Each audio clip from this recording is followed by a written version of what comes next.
Yes, सो अभी हमें इंडेस 12 जो है इनकम टैक्स वो करने वाले हैं। टाइम लगा थोड़ा थोड़ा करने में, मगर रिवीजन बहुत कम टाइम का बनेगा क्योंकि बहुत ज़्यादा कुछ है नहीं। सबसे पहले तो जो हमने ये बनाया हुआ है इससे देख लो कि अगर टैक्स, अगर एसेट अगर बहुत ज़्यादा है, टैक्स अगर करंट एसेट में देखेंगे तो अगर टैक्स बेस ज़्यादा है और करंट एसेट्स जो हमारा है वो कम है, ठीक है, सॉरी, हमारा करंट एसेट ज़्यादा है और टैक्स बेस कम है, तो हम क्या बोलेंगे, गवर्नमेंट से ऐसा बोलेंगे कि भाई देखो गवर्नमेंट क्या बोले, कम टैक्स ले रही है, लेना चाहिए ज़्यादा, ठीक है। तो क्या बोलना चाहिए, फ़ायदा हो गया, लेकिन फ़ायदा नहीं होता है, यहाँ पर डीटीएल बन जाएगा, ठीक है।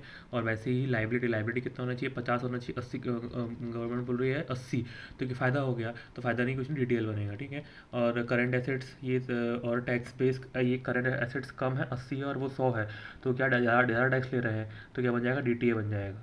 और लाइबिलिटी में 50 है, 80 है, ये 50 है, तो बैंक गवर्नमेंट कम ज़्यादा कम कर रही है, तो हम बोलेंगे भगवान इतना कम मत करो, थोड़ा ज़्यादा करो, तो क्या हम अभी नहीं करते हैं, बाद में टू डीटीए बना ले, ठीक है। तो ये हमारा पहला पॉइंट हो गया। जैसे ये वाले क्वेश्चन में एक चीज़ पॉइंट बोला गया हुआ है कि होल्डिंग और सब्सिडी का ये सब तो हम कर लेंगे, बस यहाँ पर ध्यान रखना है कि जो हम टैक्स रेट लेंगे ना, वो सब्सिडी का 40% लेंगे, ठीक है, 40% लेंगे सब्सिडी का, होल्डिंग का जो करते हैं वो नहीं लेने का, ठीक है। ये बात ध्यान रखना है कि जो डीटीएल है वो बनता है, लेकिन जब इनिशियल रिकग्निशन जो गुडविल बनता है, गुडविल में डीटीएल नहीं लगता है, पहली बात, ठीक है। और जब हम बिज़नेस को एक्वायर करते हैं अदर देन बिज़नेस कॉम्बिनेशन, तो जो बिज़नेस कॉम्बिनेशन से एक्वायर नहीं किया है तो उसमें भी डिटेल नहीं लगता। अब सीधी सी बात है, अपन ने कोई मशीन खरीदी, 1 लाख रुपए की मशीन खरीदी है, तो उसमें थोड़ी डिटेल लग जाएगा, कमाई थोड़ी हुई, तो हमने खरीदी है या फिर ठीक है। जैसे कि ये क्वेश्चन में दिया हुआ है कि 65,000 का है, 1 लाख रुपए का पेमेंट किया है, तो 35,000 का गुडविल राइज हो गया है, तो गुडविल पे हम बोलेंगे हमारी बुक्स में 35,000 का दिख रहा है, बैंक गवर्नमेंट की बुक में कुछ भी नहीं दिख रहा है, तो गवर्नमेंट टैक्स पे नहीं करे, हमारा फ़ायदा हो गया है। लेकिन फ़ायदा नहीं, डिटेल बन जाएगा, तो डिटेल नहीं बनेगा, ऐसा कुछ एंट्री नहीं होती गुडविल राइज में। अगर डीटीएल हमें लग रहा है, देखो इस वाले क्वेश्चन में क्या बोला गया है, 25,000 रुपये सब्सिडी ने कमाई है, डिविडेंड डिस्ट्रीब्यूशन टैक्स 15% है, तो 25,000 का 15% कितना हो जाएगा, 37,500। 37,500 का 80% कंसोलिडेटेड प्रॉफिट में डाल दो और इसमें डाल दो, ठीक है। ये जो इन्वेस्टमेंट इन एसोसिएट्स है, हमने क्या कर दिया कि इन्वेस्टमेंट एसोसिएट्स को हम क्या करते हैं, investment associates to profit loss करते हैं, लेकिन गवर्नमेंट करती है कि नहीं करती, गवर्नमेंट बोलती है कि नहीं भैया हम कुछ नहीं करेंगे, जब जब प्रॉफिट मिलेगा तब तो हम रिकग्नाइज करेंगे, तो हमने डिटेल बना दी है, ठीक है। लेकिन यहाँ पे बोल दिया गया है कि अगर ऐसा क्वेश्चन में लिया होता है कि जो एग्रीमेंट है कि प्रॉफिट डिस्ट्रीब्यूशन होगा ही नहीं, agreement there is agreement not to distribute profits, मतलब वो मिलना ही नहीं वाला है आपको, तो आप डिटेल नहीं बनाओगे। चलो एक बहुत ही इंपॉर्टेंट पॉइंट है यहाँ पे, क्या है, डी टी ए डिवर्टर एसेट्स को हम कब रिकग्नाइज करेंगे, कब नहीं करेंगे। देखो हम एसेट को रिकग्नाइज कब करेंगे, मतलब इसका मतलब क्या होता है कि अगर आने वाले समय में हमें जो कुछ टैक्स पेमेंट करना पड़ रहा है, तो उसके बाद अगर आपके पास डी टी ए पड़ा हुआ है तो उससे आप सेट ऑफ कर सकते हो, डी टी ए तो लाइबिलिटी है, तो आपको देना ही पड़ेगा, ठीक है। तो इसमें ऐसा बोला गया हुआ है कि जैसे कि हमारे पास 10,000 रुपये की डी टी एल है, टैक्सेबल है, डी टी एल डिडक्टेबल है, डी टी है, ठीक है। हमारे पास 10,000 रुपये की डी टी एल है और 8,000 की डी टी ए है। अब इसमें बताया गया है कि इसको रिवर्सल होता है ना, रिवर्सल, तो ऐसे 5,000, 3,000, 2,000 पे रिवर्सल होगा और ये 4,000, 4,000 पे रिवर्स होगा, ठीक है। अभी हम यहाँ वाले क्वेश्चन में मानते हैं कि हमारे पास कुछ भी प्रॉफिट नहीं है, ठीक है। तो हम क्या बोलेंगे, देखो 4,000 रुपये, ये तो अभी हमको ये रिकग्नाइज करना है कि डी टी ए जो है वो हम कितना बनाए, 8,000 रुपये पूरा बजट बना लिए या फिर कितना बनाए। तो देखो ये 4,000 रुपये अगर देखा जाए तो अगले साल हमको डी टी एल है तो ये लॉस है, तो इसमें से 4,000 रुपये सेट ऑफ हो जाएगा, लेकिन अगले साल 3,000 रुपये है, इसमें से 4,000 रुपये सेट ऑफ नहीं हो पाएगा, तो चारों चार 8,000 रुपये में से 1,000 रुपये नहीं हो पाएगा, इसका मतलब 7,000 रुपये ही हमको डी टी ये बनाना पड़ेगा, इतना परसेंट, ठीक है। 7,000 रुपये 21 को डी बनाना पड़ेगा। लेकिन अगर मान लो कि यहाँ पे बोल देते कि याले यहाँ पर ये जो सेकंड ईयर है यहाँ पे 750 रुपये का प्रॉफिट कमा सकते हैं, तो प्लस 750 कर देने का, 7,750 का 30%, तो इतने का डिटेल बनेगा, ठीक है। और अगर ऐसा बोल दिया गया हुआ है कि देखो थर्ड ईयर में हमें लगता तो नहीं है यहाँ पे, कहाँ गया, हमें लगता तो नहीं है यहाँ पर कि कुछ ऐसा प्रॉफिट होगा, तो हम क्या करेंगे, 7,000 बनेंगे। लेकिन अगर ऐसी कोई कंडीशन हमने क्रिएट कर दी कि यहाँ पर प्रॉफिट जो इनकम आने वाली है, ऐसा कुछ तो भी है कि भाई जो इंटरेस्ट इनकम यहाँ पर आ जाएगी बहुत सारी, तो उससे सेटअप हो जाएगा, तो फिर पूरा पूरा 8,000 बना सकते हो आप। क्वेश्चन नंबर 5 है, इजी तो पॉइंट है, वैसे कुछ भी नहीं है। 1,04,000 रुपये का है, 1 लाख का है, तो हम क्या करेंगे, 1,04,000 रुपये 25% टैक्स रेट लगा देंगे, तो ये करंट टैक्स हो जाएगा, और इस पर टैक्स लगाएंगे 70,000, तो balancing figure D T L आ जाएगा। अभी डी टी एल कैसे आएगा ये हम देखेंगे, तो प्रॉफिट एंड लॉस डिटेल तो एंट्री मास हो जाएगी, ठीक है, 1,000 रुपये की। अभी कैसे हम profit and loss to current tax liability और profit and loss to D T L, ठीक है। अब ये कैसे हुआ ये हमें देखना पड़ेगा। सबसे पहले देखो मशीनरी हमारे पास 1,20,000 1,20,000 1,20,000 की थी। अभी जो डेप्रिसिएशन है वो क्या कर रहा है, यहाँ पर बस एक ही खेल है कि ये क्या बोल रहा है कि ये पर मंथ के हिसाब से कर रहा है, और ये लॉ के हिसाब से 6 महीने के हिसाब से होगा, ठीक है। और यहाँ पे क्या लिखा, मंथली बेस के हिसाब से होता है। तो मंथली बेस के हिसाब से क्या होगा, मतलब 1,20,000 divide by 10 into 2 divide by 12, मतलब ये मंथली बेस के हिसाब से करेगा तो 2,000 का डेफिनेशन लगाएगा। मगर गवर्नमेंट बोलता है ऐसा हमको मतलब नहीं, हम पूरा पूरे 6 महीने का लगाएंगे, ठीक है। तो 6 महीने कितना जाएगा, तो ये 1,18,000 रुपये, 1,14,000 रुपये, तो उस हिसाब से DTL निकाल जाएगा, ठीक है। तो DTL निकलेगा 1,000 रुपये। तो ये भी हमको ये वर्किंग दिखाएंगे तभी हमको मार्क्स मिलेंगे, ये वाले मार्क्स, ठीक है। ये वाला पॉइंट कुछ है नहीं, बस यहाँ पर इतना बोला गया हुआ है कि देखो इलस्ट्रेशन नंबर 3 में जो नॉन कंट्रोलिंग इंटरेस्ट का अगर दे दिया है कि भाई देखो मार्केट वैल्यू अगर पर शेयर वैल्यू से मार्केट वैल्यू दे दी हुई है, तो जो इसमें क्वेश्चन में बोला गया है कि हमको क्या करना है, NCI एट फेयर वैल्यू निकालनी है, ठीक है। तो NCI एट फेयर वैल्यू हम नॉर्मल क्या सोचूंगे दिमाग, 25 करोड़ का पेमेंट है, 25 डिवाइड बाय 80 इंटू 20, लेकिन वैसे नहीं निकालना है। इसमें टोटल शेयर निकालना है 12 करोड़, 15 करोड़ टोटल शेयर है, 12 करोड़ हमारे पास है, तो 3 करोड़ NCI के पास, 3 करोड़ इंटू 2, 6 करोड़ की NCI की वैल्यू है। बस उसके हिसाब से बाकी पूरा आंसर आ जाएगा कि भाई कितना डिटेल बनाना है, कितने में एक्विजिशन है। कैरिंग अमाउंट ऑफ ऐसा 23 है, 23 प्लस जो भी DTL माइनस कर देने का, और ये नेट एसेट हो जाएगा।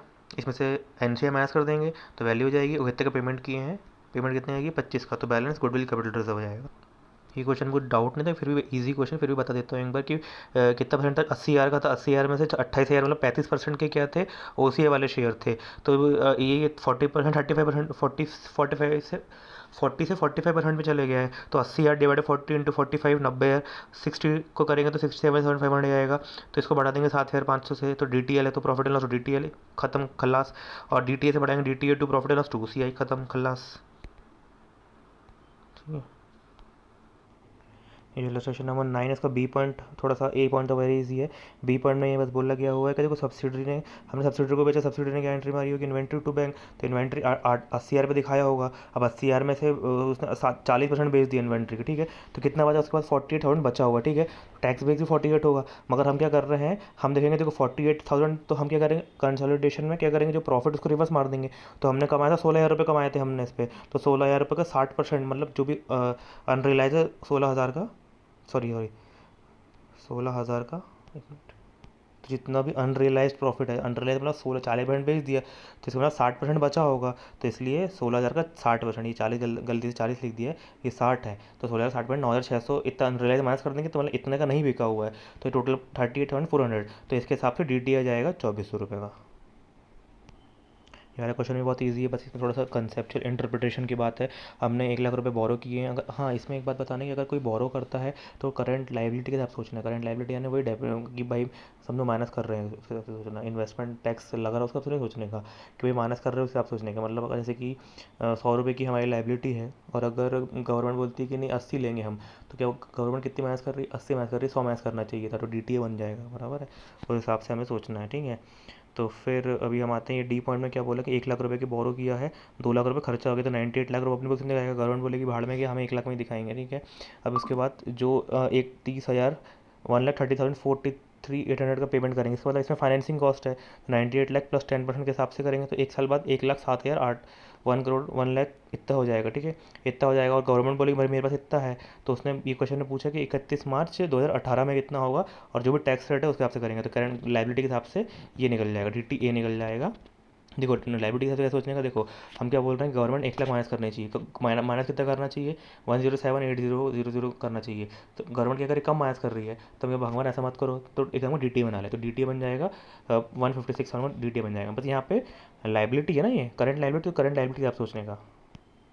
बस ये शेयर बेस पेमेंट बचा है। इसमें क्या है कि देखो 4 करोड़ का शेयर बेस पेमेंट हम इशू कर रहे हैं, हमें इससे कोई मतलब नहीं है। हमें क्या करना पड़ेगा, जो भी हमारी इंट्रिंसिक वैल्यू रहती है ना, उसके हिसाब से हम क्या करते हैं, उसकी एंट्री मारते हैं। तो profit employ balance expenses to share base payment reserve 1.6 का टोटल इंट्रिंसिक वैल्यू है, 2 साल का है, तो डिवाइड बाई 2 कर देंगे, तो कितना आएगा 0.8 आएगा, ठीक है। 0.8 और ICI के हिसाब से भी 0.8 का एंट्री मारेंगे पहले फल, ठीक है। अभी कितना हो जाएगा, हम क्या मारे, हम क्या बोल रहे हैं 0.8 की है, 0.8 का हमारे पास लाइबिलिटी है, और गवर्नमेंट क्या बोल रही है कुछ भी लाइबिलिटी नहीं है, तो हम क्या बोलेंगे भगवान कुछ तो माइनस करो। गवर्नमेंट के हिसाब से जीरो है, तो गवर्नमेंट क्या बोलेगी DTA बना ले भाई, DTA बना ले, तो DTA to profit and loss कितना हो जाएगा 0.24। ICI के हिसाब से भी DTA to profit and loss 2.4 का हो जाएगा, ठीक है। ऐसे पूरा बता देना। अब अगले साल क्या हो रहा है कि 4.6 की हो जाती है, तो ऐसा होना चाहिए सर के हिसाब से, 4.6 माइनस 0.8 4.6 माइनस 0.8 पहले तक कर चुके हैं, तो 3.8 की लाइबिलिटी हो जाएगी और profit and loss D T इतना हो जाएगा, ठीक है।